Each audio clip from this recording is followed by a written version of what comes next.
Hey everyone, and welcome to this very special episode of Underground Video Network's Behind the Counter, where we just left Aquaman, and stay tuned to find out what we thought.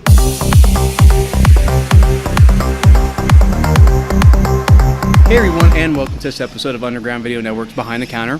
I'm Mike. I'm Richard. And we literally just left the sneak preview of Aquaman. And I gotta tell you, I'm still kind of... Well, that, and also, if you can't tell, we are literally outside a theater we watched it at.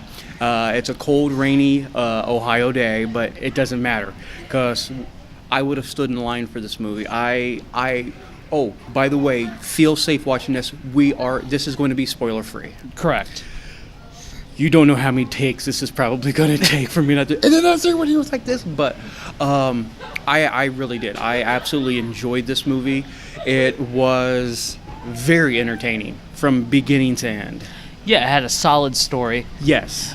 We were debating, is it an origin story or what? You know. Yeah, I would dare. It's almost like a delayed origin story, which was great because Aquaman is one of those characters that we got to see in Justice League. Yeah. And he's an established character, but he might not be very well known. His history might not be very well known to everybody. Right. And this really wrapped it up very nicely.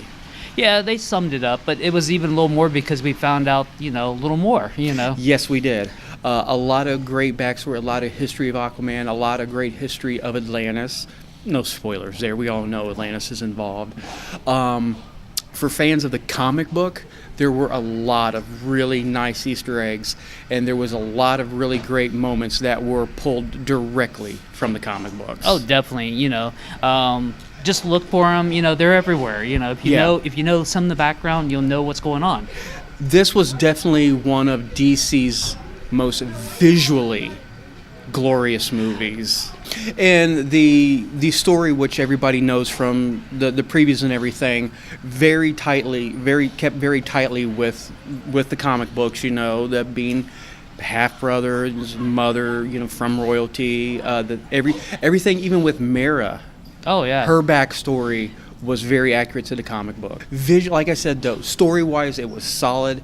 We got everything we wanted from Jason Momoa. We got to see him being a complete badass. We also got to see him being just a complete clown, which is great, especially in the DC universe. Oh yeah, it was light too. It was light. It was fun. I think that's the biggest takeaway from it. It was a fun movie. Oh yeah, there was some action too. Oh yeah. I mean, this is from one of the Fast and Furious directors, so there had to be some action in it. Yeah. Like I said, I'm just surprised that some import didn't they didn't have a slide. But the one thing that I was very impressed with was the way that they dealt with Arthur's powers, which were always kind of a joke. Oh, yeah. In the comic books, it's like, oh, he talks to fish. I got news for you, brother. That's a pretty badass power. I know. Just look at the trailer that little bit, and they take that to the next level. Yeah.